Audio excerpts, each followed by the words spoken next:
দেশপ্রিয় কে ছিলেন সেটা তো বলে দিয়েছি, কিন্তু দেশবন্ধুকে এই প্রশ্নের উত্তর অনেকেই জানেন। দেশবন্ধু হচ্ছেন চিত্তরঞ্জন দাস।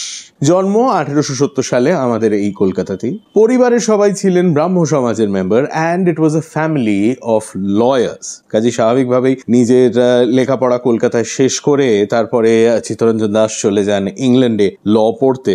সেখান থেকে পাশও করেন, এখানে এসে প্র্যাকটিসও করা শুরু করেন। কিন্তু তারপর যখন অসহযোগ আন্দোলন শুরু হয় তখন কিন্তু উনি ল প্র্যাকটিস করা ছেড়ে দেন। He was forced to return to law with the Alipore bomb case. সেই যে মুরারি পুকুরের বাড়িটা যেখানে বিপ্লবীরা বোমা তৈরি করছিল, সেই মামলায় যারা অভিযুক্ত তাদের মধ্যে ছিলেন ঋষি অরবিন্দ ঘোষ, এবং তার উকিল হিসেবে কোর্টে দাঁড়ান চিত্তরঞ্জন দাস। ক্লোজিং স্টেটমেন্টে উনি একটি বিখ্যাত স্পিচ দিয়েছিলেন।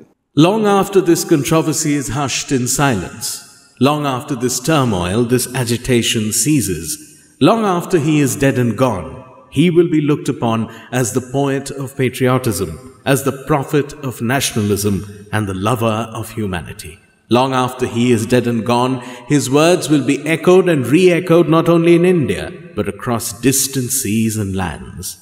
Therefore, I say that the man in his position is not only standing before the bar of this court, but before the bar of the High Court of history.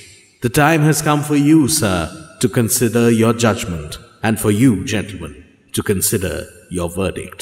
1923 সালে পাশ হয় the Calcutta municipal act, আর সেই অ্যাক্টের আন্ডারে তার পরবর্তী বছরে হয় কলকাতার প্রথম মিউনিসিপ্যাল ইলেকশনস।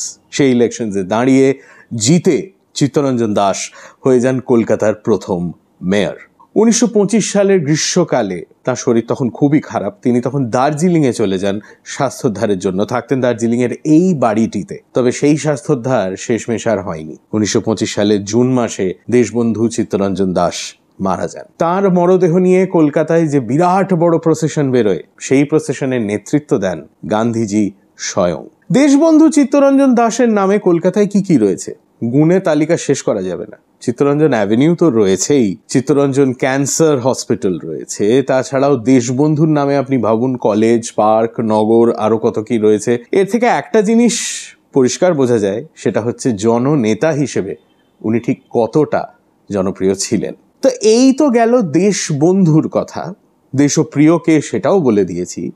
এবার প্রশ্ন হচ্ছে দেশপ্রাণকে।